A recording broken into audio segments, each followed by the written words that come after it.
Доброе утро, Якутия! Мы начинаем новый день. На календаре 15 июня, четверг. В студии Ксения Еремеева и Павел Танин.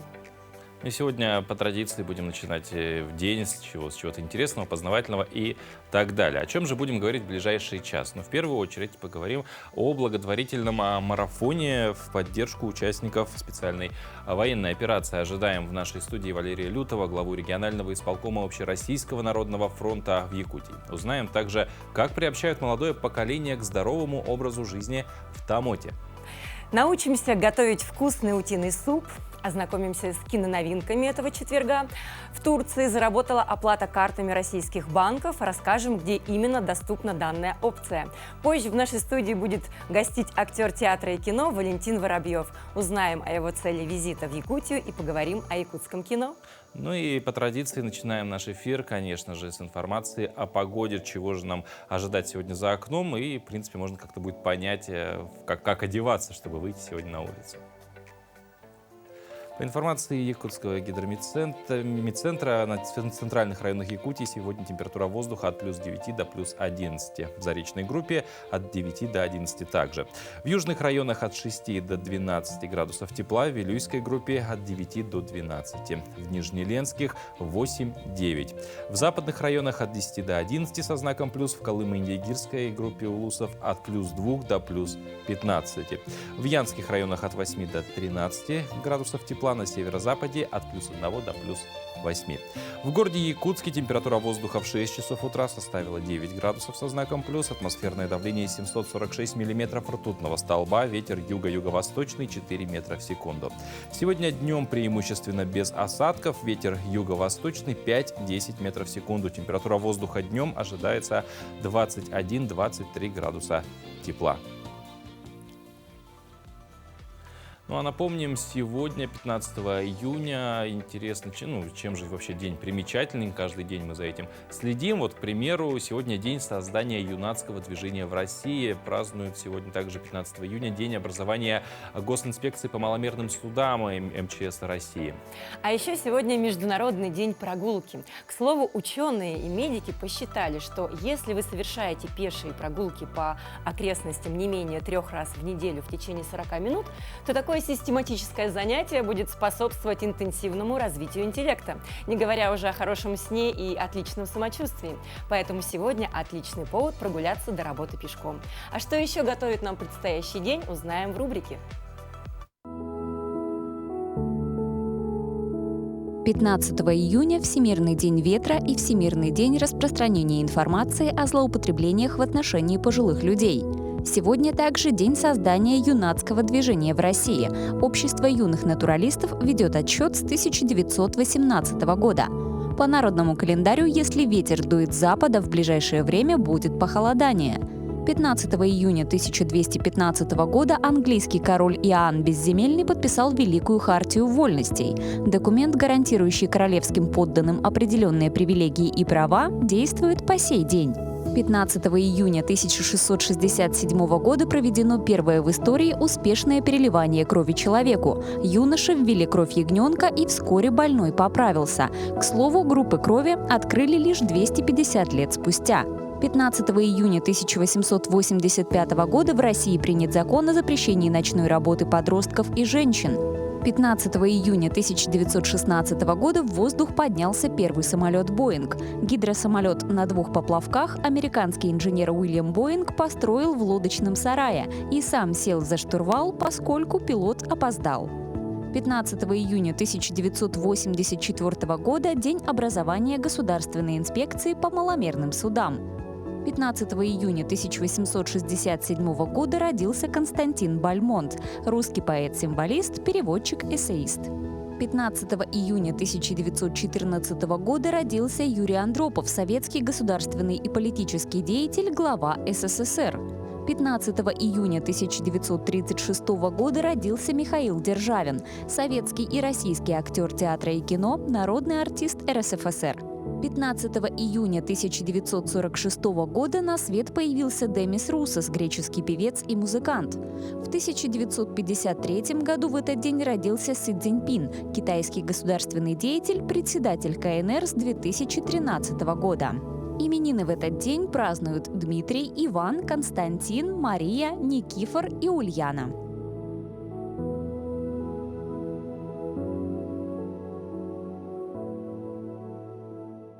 Ну а сейчас у нас в гостях глава регионального исполкома Общероссийского народного фронта в Якутии Валерий Лютый.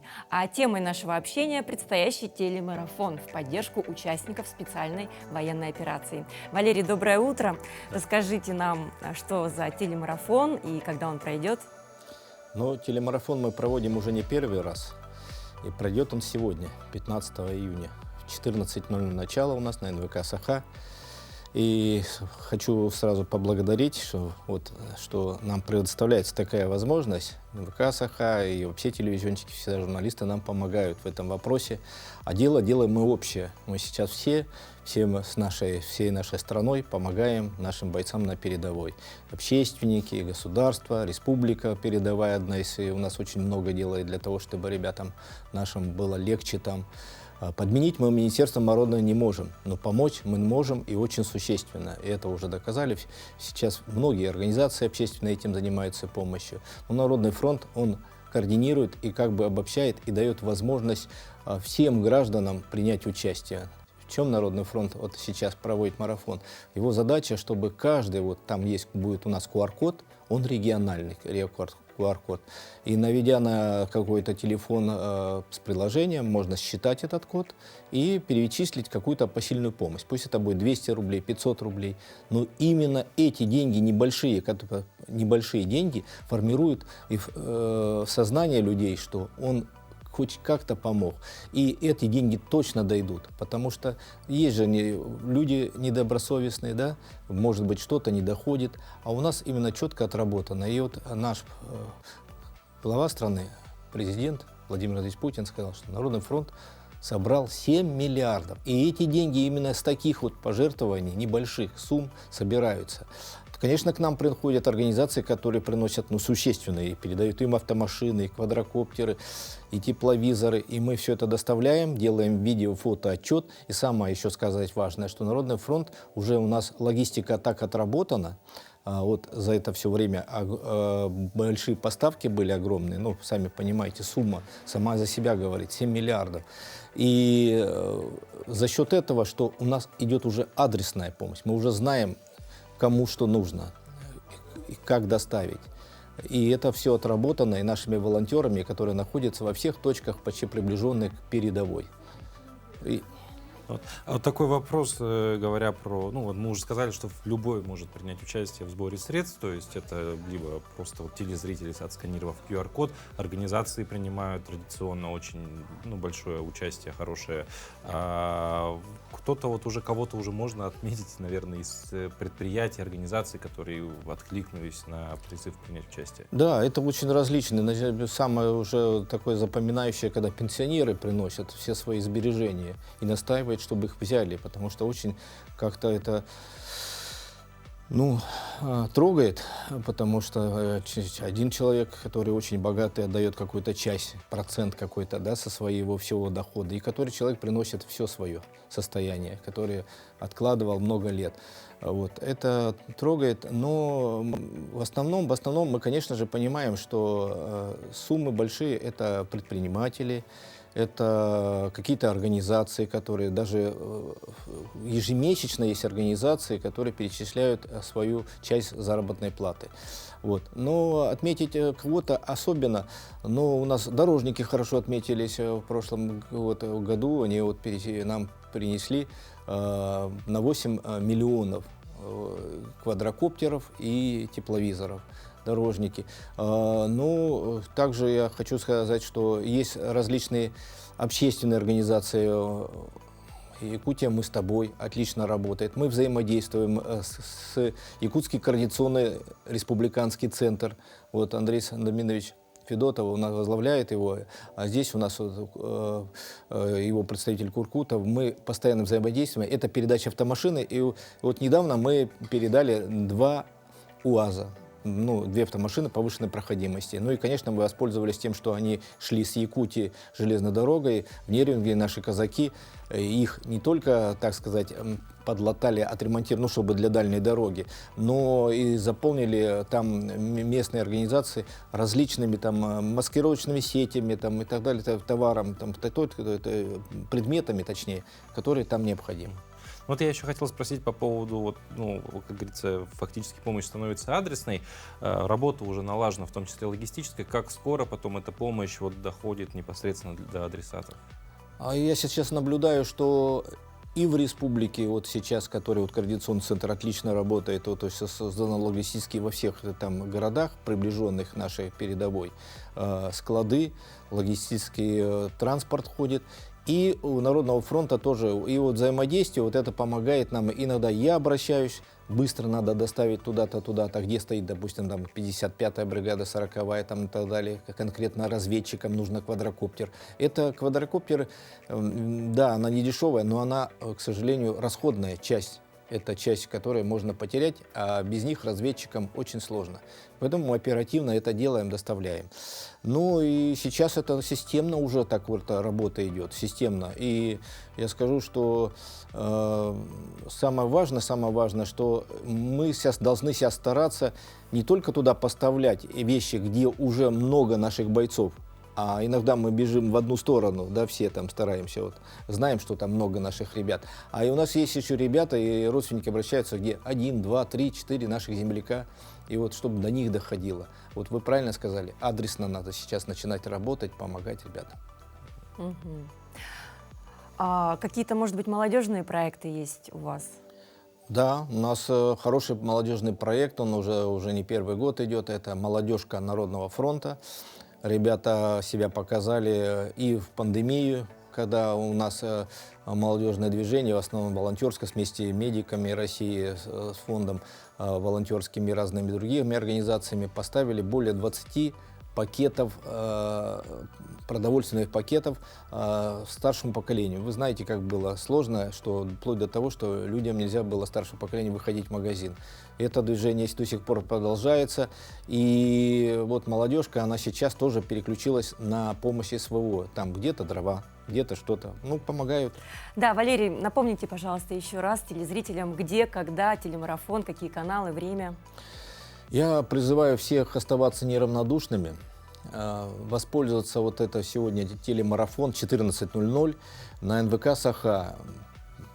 Подключайтесь, помогайте.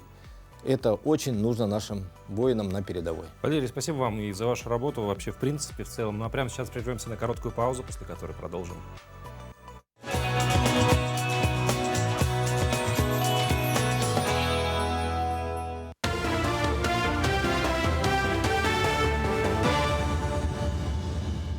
Доброе утро, Якутия. Сейчас новостной блок. Президент России Владимир Путин подписал указ о награждении Ордена Мужества жителей Якутии Николая Потапова за самоотверженность и отвагу, проявленные во время специальной военной операции. Награду ему торжественно вручили вчера, 14 июня. В ходе боевых действий в зоне СВО Николай, служивший в качестве заместителя командира медицинского взвода, получил осколочное ранение. Перенес сложную операцию, сейчас проходит реабилитацию.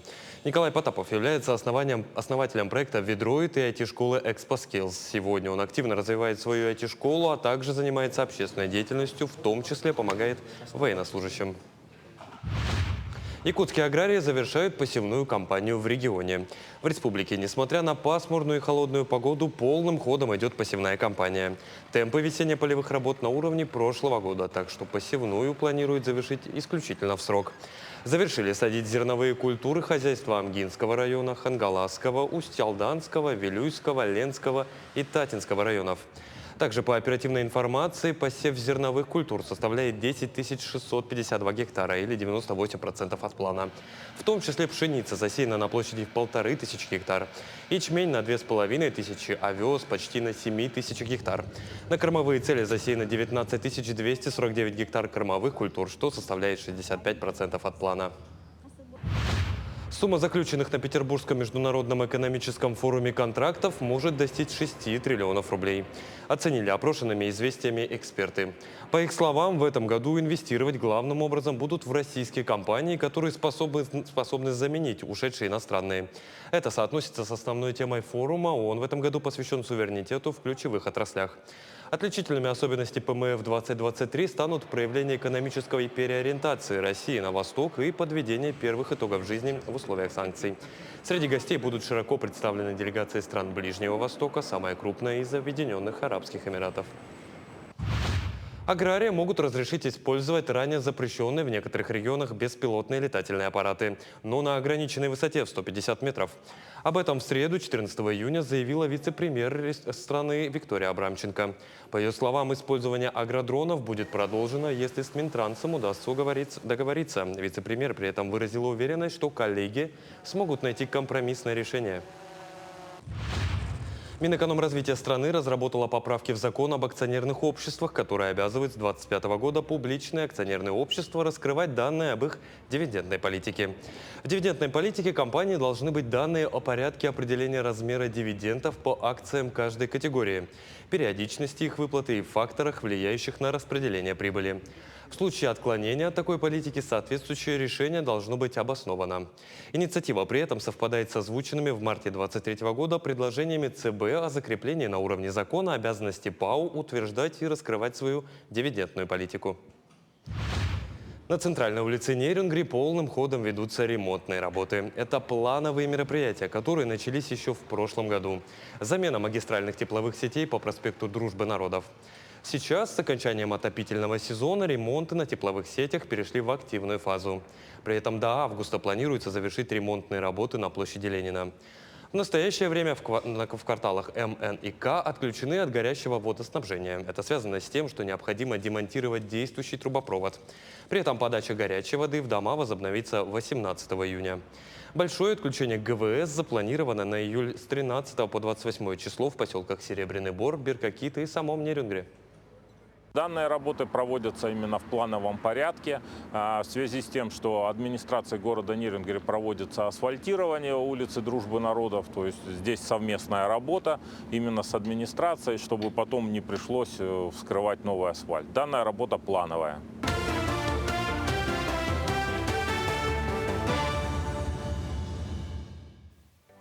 Доброе утро! Мы продолжаем рубрикой «Пусть мама придет». И мы спешим познакомить вас с замечательным, добрым и любознательным мальчиком. Мы надеемся, Алексей обретет свою семью.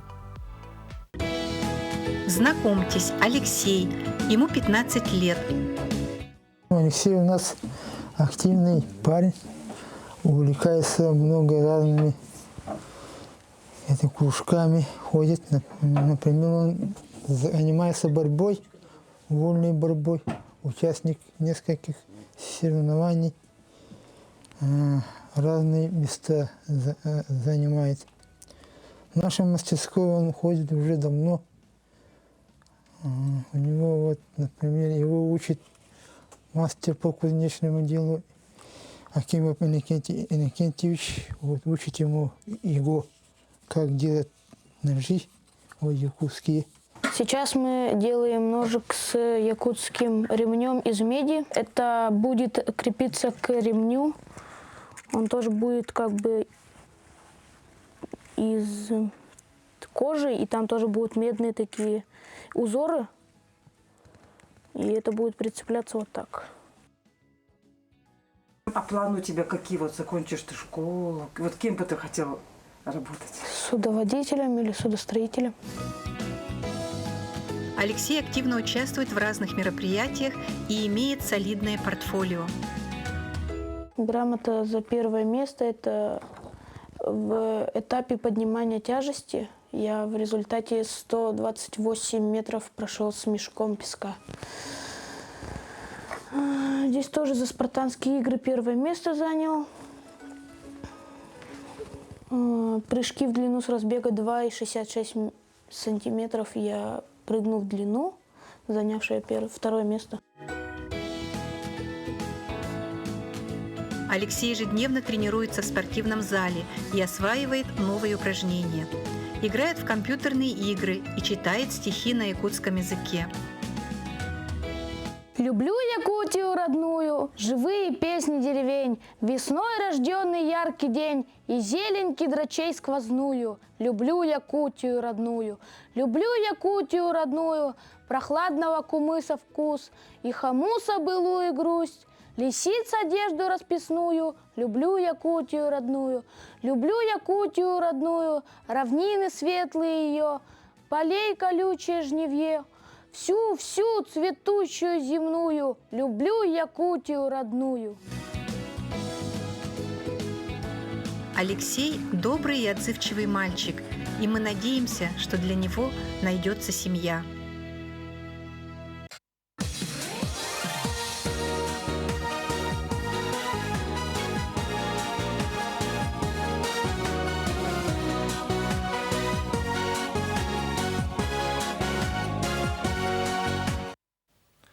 Военно-патриотические игры, полевые сборы, туристические слеты сегодня как никогда становятся актуальными и востребованными. И в городе Томот некоммерческие организации решили приобщить детей и подростков к спорту и здоровому образу жизни через игру в пейнтбол, ставшую популярной в Алданском районе в последние годы. Десятки пар глаз внимают движениям опытного инструктора. Сегодня подростки впервые берут в руки оружие. Пусть и не настоящее, а пейнтбольное, и будут сражаться, имитируя боевые действия. Ну, быстрее!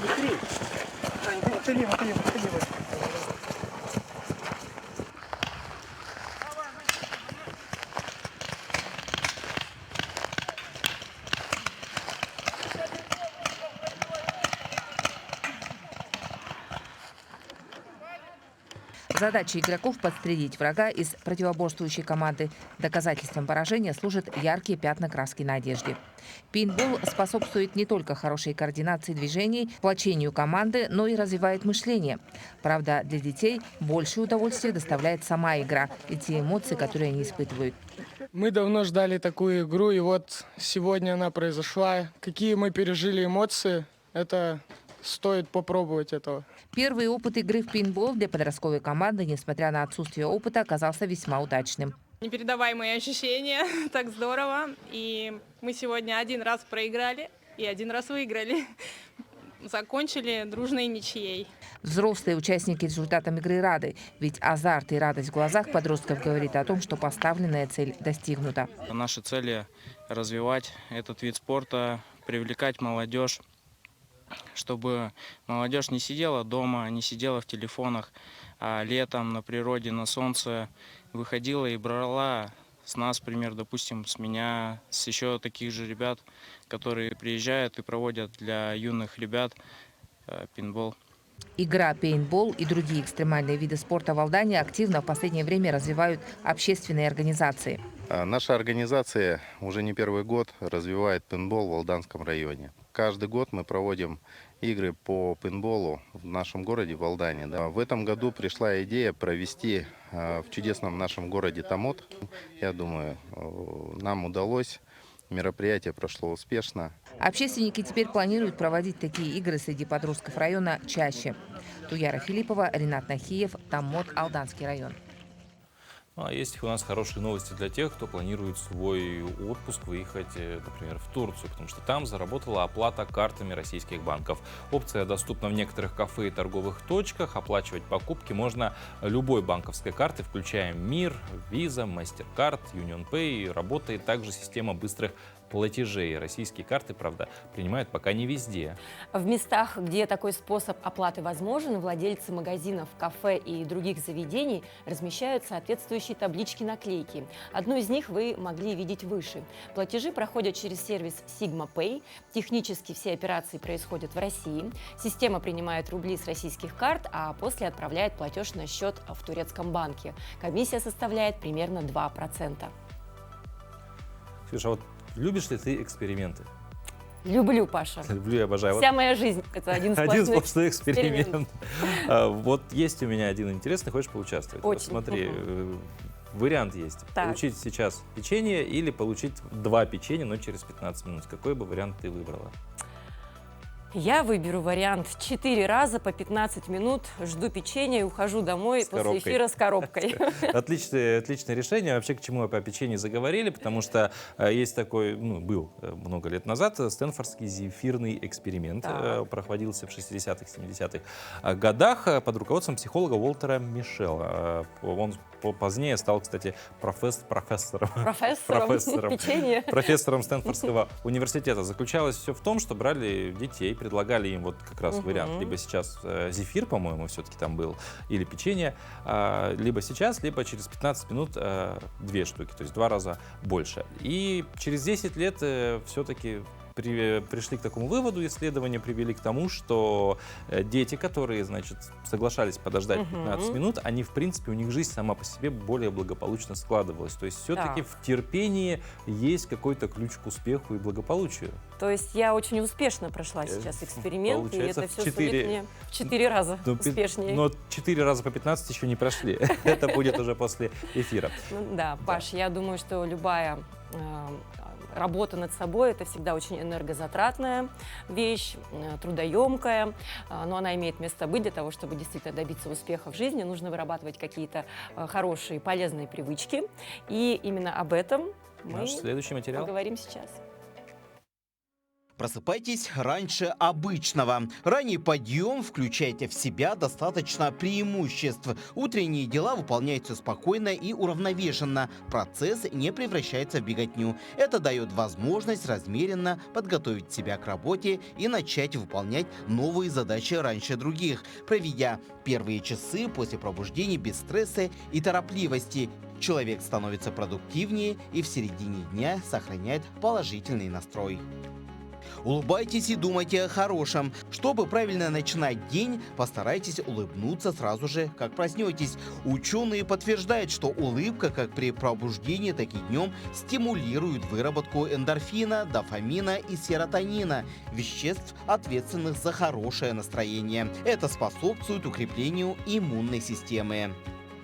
Заправляйте кровать. Застелить постель – один из самых простых приемов в том, чтобы стать дисциплинированнее, ответственнее и продуктивнее. Вы создаете не только визуальный порядок в комнате, но и упорядочиваете себя внутри. Это простое и быстрое действие, говорящее о правильном начале дня. Вы уже выполнили одну задачу, и она оказалась легкой. Привычка заправлять кровать дает понять, насколько важны детали, как они могут становиться ключевыми звеньями в цепочке дел и прокладывать путь к большим проектам. Когда вы придете домой вечером и увидите аккуратно сложенную постель, то поймете, что верно поступили утром. Пейте теплую воду с лимоном. Выпейте стакан воды с соком целого или половины лимона после чистки зубов. Это полезно для здоровья. Лимонный сок очищает почки и печень, стимулирует их к эффективной работе. В лимоне много витамина С, одного из ключевых веществ, необходимых для сохранения крепкого иммунитета. Вода с лимоном стабилизирует кислотно-щелочной баланс в организме, препятствуя вымыванию полезных веществ из костей и тканей.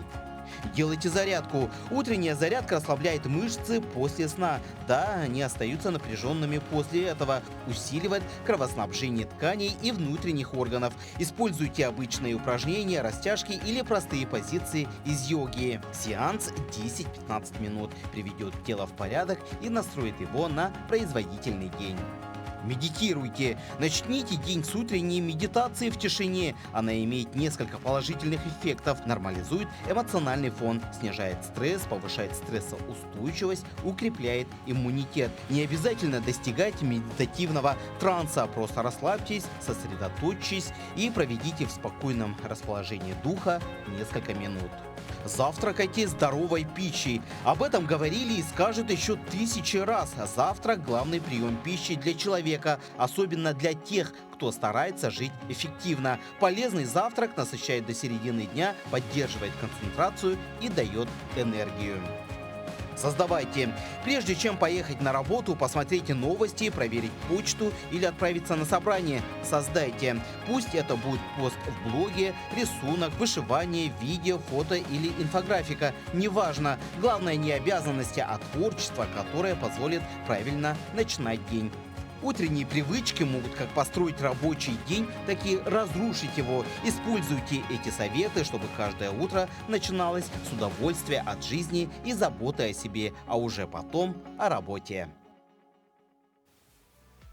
Не так давно, 22 мая, проходил праздник Николин день.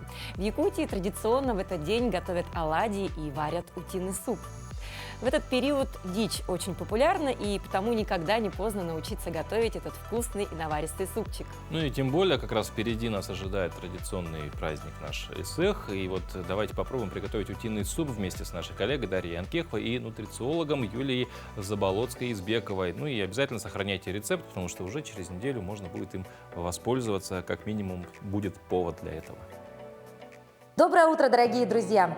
Знакомьтесь, рядом со мной находится Юлия Заболоцкая-Избекова. Это нутрициолог. Мы сегодня сварим утиный суп приближенно так, как его варили наши предки. То есть не с лапшой, а с более натуральными ингредиентами. Потому что всем известно, что якуты делали силейдэх мин и использовали при варке разные растения.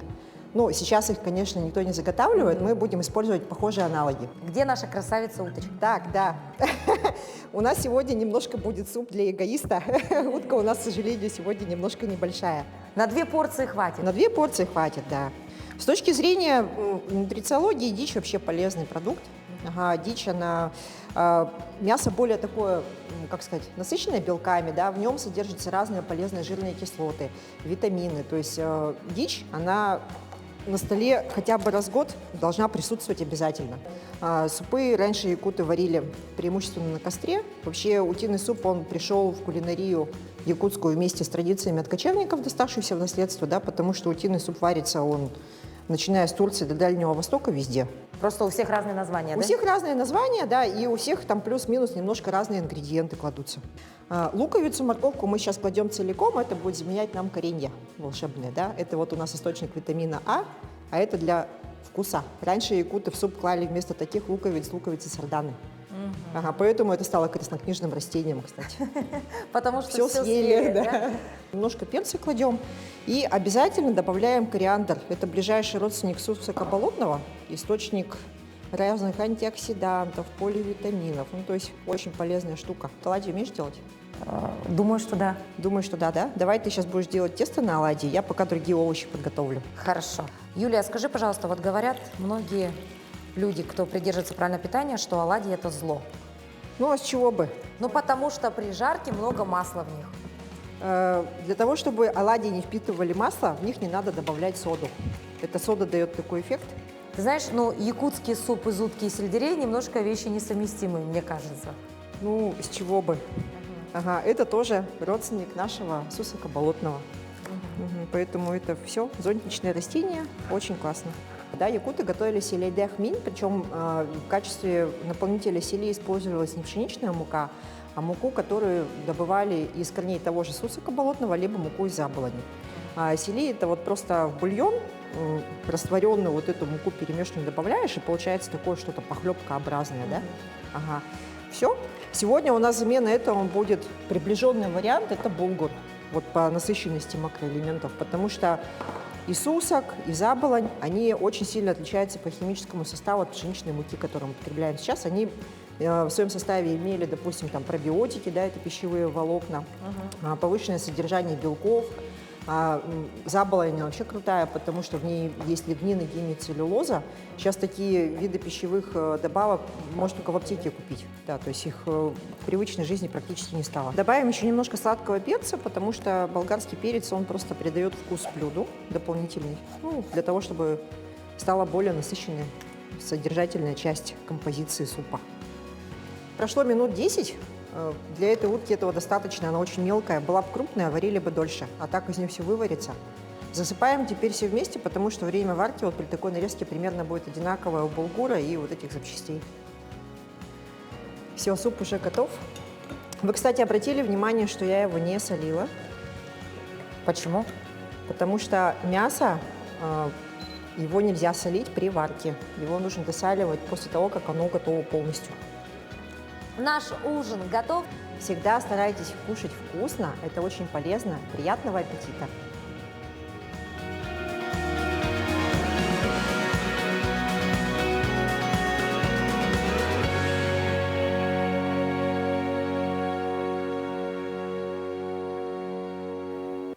Вот оладушки с вареньем в конце это прям сразу намекает почему-то на завтрак. Вообще утро это что? Это завтрак, это всегда какой-то напиток есть, ну, в нашем современном мире, в нашем современном ритме жизни. То есть у кого-то это кофе, водичка с лимоном в последнее время популярна. Ну, вот кто-то предпочитает, я, например, ближе к чаю. То есть заварить его, попить, вот так посмотреть в окошко, особенно зимой, когда там холодно, а чай горячий. Чай он особенный, это лучше, чем кофе на самом деле. Да, многие, так же, как и ты, Паш, я думаю, предпочитают пить чай, но предпочитают чаще всего, наверное, рассыпной чай. Естественно, качество такого чая в разы лучше, нежели у того, что в пакетиках. Но, несмотря на это, чайный пакетик давно стал таким неотъемлемым, хоть и атрибутом жизни, но и современным. Таким, да, очень удобным. Вот только мало кто знает, как, согласно этикету, стоит поступать с чайным пакетиком после заваривания чая, чтобы не прослыть невеждой. Именно об этом наш следующий сюжет. Сейчас мы не выпускаем телефон из поля зрения, он с нами в прямом смысле всегда. Даже когда мы приходим в ресторан, сразу же кладем его перед собой на случай, если кто-то напишет или позвонит. Однако это противоречит правилам этикета. Во-первых, это неуважение к собеседнику, а во-вторых, он просто отвлекает ваше внимание от еды и разговора. Ни в коем случае не стоит говорить фразу в стиле «извините, я в туалет». Никому не интересно, куда вы идете. Если вам нужно выйти, позвонить или воспользоваться уборной, то правильнее всего будет сказать «извините, я выйду и вернусь через минуту». Вилку в левую руку, нож в правую. Главный постулат ресторанного этикета. А какие знаки можно подать официанту с помощью столовых приборов? Скрещенные на тарелке нож и вилка не говорят о законченной трапезе. Наоборот, это сигнал для официанта, что вы еще в процессе. А вот параллельно сложенные приборы – знак, что вы готовы приступить к следующему блюду. Мало кто задумывается над тем, что чаевничать, оставляя чайный пакетик в чашке, явный признак невежества и бескультурья. Ровно как и повторно заваривать чай из использованного пакетика. Так что же делать с этим атрибутом чаепития, когда настанет время вынимать его из чашки? Выкладывать сей предмет на скатерть или просто на стол ни в коем случае нельзя. Для чайного пакетика мы используем отдельное блюдце, креманку или пиалу. Ну, еще 5 копеек в копилку за рассыпной чай, потому что вот с пакетиком, да, опять вот там надо положить этикет, неправильно положил, невежда. А что, самовар, заварник, все, ты никуда заварник неправильно не поставишь. Он всегда вот в самоваре. Пейте чай из самовара. Ну, а пока завариваете чаек, можете, кстати, познакомиться с событиями, которые произошли в мире, потому что мы готовы передать слово нашим коллегам из информационной службы, они об этих новостях непосредственно и расскажут.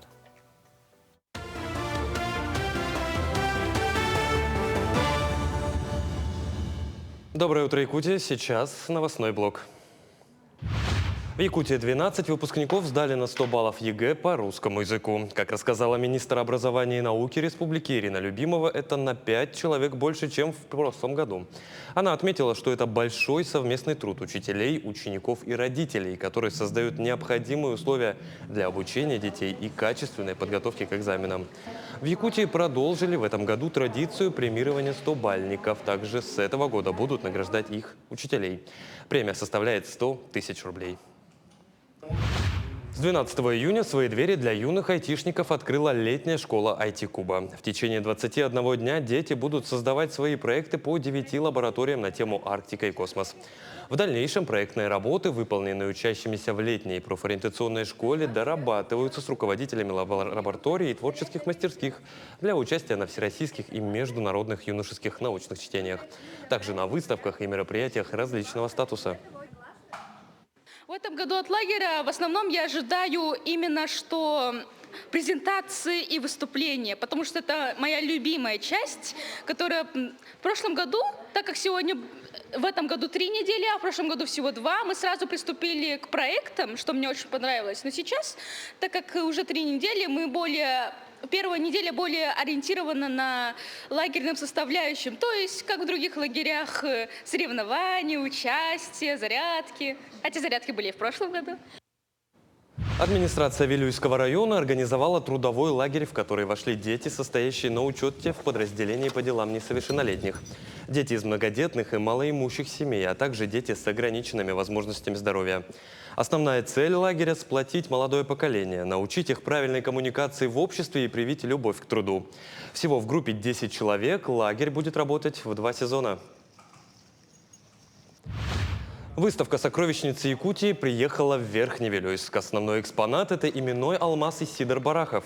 Эта выставка посвящена 125-летию государственного общественно-политического деятеля Якутии, стоявшего у истоков создания Декларации государственности республики. Оригиналы именных алмазов вошли в Российский государственный фонд и находятся в Москве. Кроме копий именных алмазов, здесь можно увидеть работы ювелиров, которые родом из Верхневилюйска. Саму выставку можно посетить до 21 июня. Эта выставка именно посвящена в честь Исидора Барахова. Основным экспонатом является копия именного алмаза Исидор Барахов и основатель нашей государственности Максима Мосова, Платона Юнского и Степана Аржакова. Оригиналы этих алмазов находятся в Москве. Они зачислены в Государственный фонд драгоценных металлов, драгоценных камней Российской Федерации и хранятся в Москве в охране России. Интернет-викторину с розыгрышем брендированных сувениров запустили в преддверии празднования Сеха Туймады 2023. Сама викторина пройдет с 14 по 18 июня на официальном сайте национального праздника. Она будет состоять из 15 вопросов с вариантами ответа. При этом каждый участник сможет увидеть свой результат. Ну а определение победителей произойдет автоматически. Призы достанутся первым 10 победителям. Их имена станут известны уже 19 июня на официальном телеграм-канале окружной администрации Якутска. Это были все новости к этому часу. До новых встреч!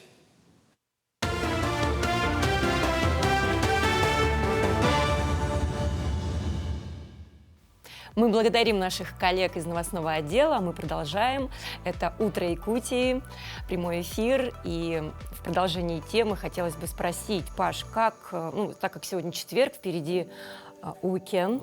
В какой момент мы начали называть это уикендом? Вот мы обсудить хотели это немножко, потому что, уикенд, что перевести уикенд дословно, это что, конец недели, да? А наше, да, в русском языке выходные, оно прямо ты понимаешь, что это будет. А конец недели, конец недели, какая-то как техническое название. Вообще слово «конец», оно не особо оптимистично настраивает. А выходные – выход куда-то, выход в новое, выход в отдых. И ты понимаешь, что это будет отдых, а не просто конец недели, последний день недели. Как-то без души. Но есть какие-то планы у тебя на выходные? Всегда, конечно, они есть. Но об этом дожить за эфиром. до них, это с возрастом приходит, конечно, что начинаешь просто дожить до выходных. Шучу, конечно, все очень оптимистично. Сейчас лето, нужно максимально использовать. Мы на этой неделе об этом, кстати, говорили уже. Прошлые выходные для меня знаменовались поездкой, на Булус, наконец-то посмотрели, по льду походили, ключевой водой попили. А в эту все-таки планирую в кино, наверное, когда-нибудь сходить. Да. Потому что... Предстоящий уикенд богат, на разнообразные такие киноновинки, начиная от мультфильма о Человеке-пауке, заканчивая документальным кино о Коби Брайанте. Со всеми релизами традиционно знакомимся вместе с Катериной Винокуровой.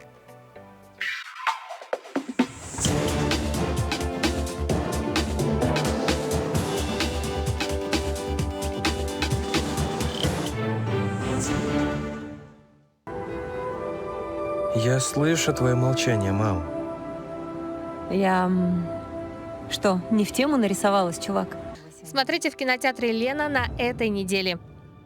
«Человек-паук. Паутина вселенных».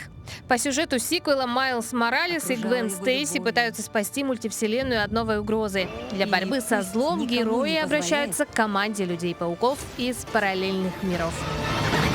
«Человек-паук. Паутина вселенных». Не бойся. Релиз для семейной аудитории «Король-львенок». Это дикое животное. Львенок по кличке Кинг сбегает из клетки при перевозке в аэропорту и прячется в доме 12-летней Инессы и 15-летнего Алекса. Брат и сестра решают вернуть короля-львенка в Африку и сбегают из дома, считая себя уже достаточно взрослыми для невероятного путешествия на край света. Король-львенок.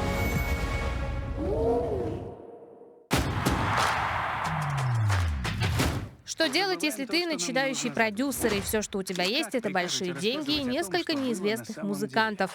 Конечно же, открыть свой лейбл, бросить вызов условностям, рискнуть всем и перевернуть мир шоу-бизнеса с ног на голову. Смотрите историю рождения легендарной звукозаписывающей компании, которая навсегда изменила мир музыки. Зачем же вы уехали? Поселиться в Париже. Драма «Париж, 13-й округ» повествует об Эмили, Камиль и Нори. Молодые, независимые, импульсивные, они стремятся оторваться от своего прошлого, а иногда от себя. Похожие и такие разные. Они встречаются, влюбляются, теряются в собственном одиночестве. Каждому придется столкнуться с переживаниями, которые помогут принять себя и открыть новую историю. Но уже далеко за пределами 13-го округа. Ступая на паркет, ты знаешь, Коби сделает что-нибудь необычное, знаешь, что он наберет кучу очков, но ты не понимаешь, как именно он это сделает. Фильм «Коби Брайант. Черная мамба» рассказывает историю одного из величайших баскетболистов современности. За способность в критический момент взять инициативу на себя и в одиночку вытащить матч его прозвали «Черной мамбой». Бывшие товарищи по команде, соперники, тренеры и комментаторы поделятся своими воспоминаниями о Коби и об одной уникальной игре, в которой Лейкерс, отставая от Репторс на 18 очков к концу первой половины, все же смогли одержать победу благодаря яркой игре Коби. В этом фильме вы увидите нарезку из великолепных бросков, эксклюзивные интервью и никогда ранее не публиковавшиеся кадры. Мы нашли ее без сознания. Она ничего не помнит. А любителей хорроров на этом уикенде ждет «Астрал. Женщина в черном», по традиции не имеющий отношения к именитой франшизе. В то же время он может привлечь зрителя несколько необычным концептом и постараться повторить цифры такого проекта, как «Клаустрофобы. Квест с того света». Мы желаем вам отличного настроения и приятного просмотра.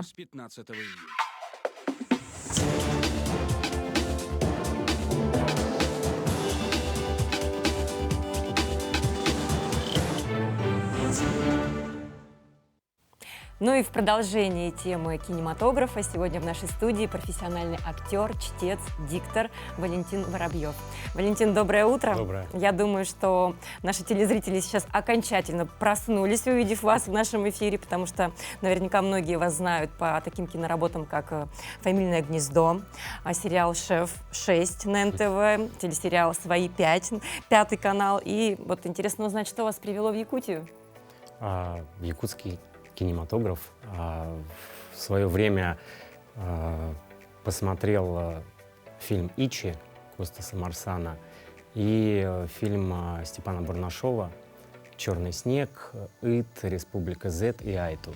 И после этого решил, в принципе, каждый сам творит своей судьбы, почему не написать режиссеру и как бы скинуть ему там свое портфолио шоурил и сказать, вдруг, если в будущем понадобится мой типаж, то буду рад сотрудничеству.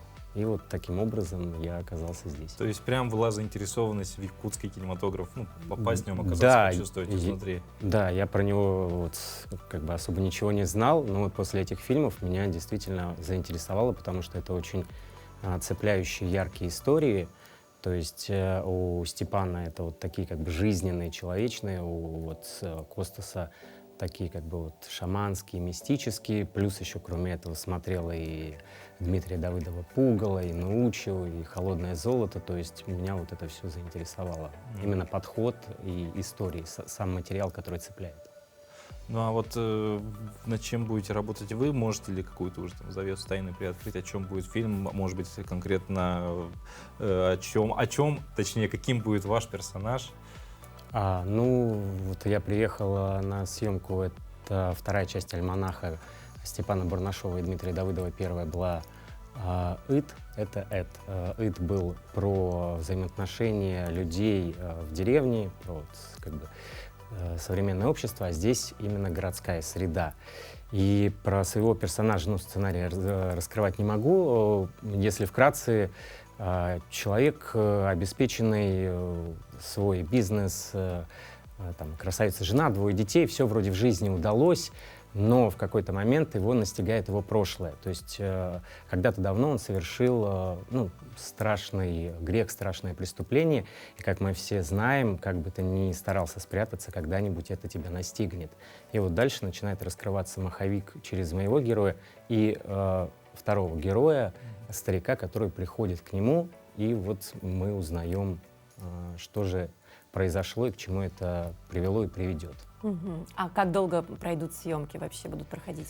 К сожалению, это одна смена всего. Вот. Но она долгая, тяжелая. Вот сейчас прямо после эфира вот, на площадку и, наверное, до ночи. Вот. То есть это где-то здесь, в Якутске? Да, в Якутске это вот одна из историй. То есть их где-то там 6-7 будет, они разные по жанру. Вот. А это вот такая должна быть самая по-актерски тяжелая и сильная. Если вот именно на актерах очень много зависит, если ее не дотянуть, то зрителя тогда это не цепанет. Валентин, хочется задать такой традиционный, наверное, вопрос. А как вы вообще оказались в этой профессии? Чем она вас привлекла? И вы театральный актер еще, наверное, помимо того, что киноактер? Да. Как вы это вот сочетаете? В театре я где-то уже лет 20, наверное, в кино поменьше, лет 10. На самом деле, в отличие от других медийных актеров, у меня не было какой-то предрасположенности. Просто в свое время, в 9 классе, учительница по литературе, чтобы меня оградить от дурных влияний, попросила поучаствовать в литературном спектакле, потом конкурс чтецов, и вот так я заинтересовался. И второй момент, просто после школы я подумал, что это самое простое. То есть там ни физика, ни геометрия, ни все остальное, а вот это оказалось, что нет.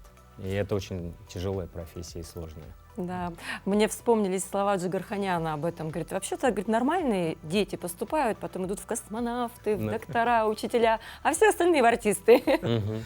Навеяло. Всегда, говоря про вопрос, как попали в профессию, у меня в это время появляется вопрос, а что в этой профессии вот сегодня привлекает вас?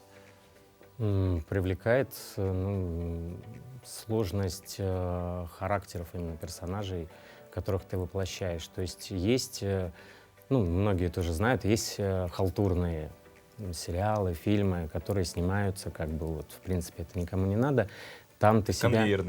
Это потоковые, все вещи. А есть вот действительно работы качественные, такие точечные, где с тобой репетируют, с тобой пытаются простроить образ, и от этого именно и у тебя, как у актера, идет рост, и ты понимаешь, что пафосно это не звучало, у меня цель войти в историю такими действительно запоминающимися ролями, которые через много лет зритель будут пересматривать и вспоминать, чем эта история их тронула. А вот у вас лично, может быть, есть какая-то тема, которую бы вы хотели в перспективе, возможно, стать режиссером какой-то картины или сценарий написать, создать прям свое такое что-то? У меня есть давняя мечта, сценарий короткого метра есть, но это такая как лирическая история. Но по большей части именно в кино я себя вижу как актер, а если как режиссер, то в иммерсивном жанре, именно театральный, именно иммерсивный.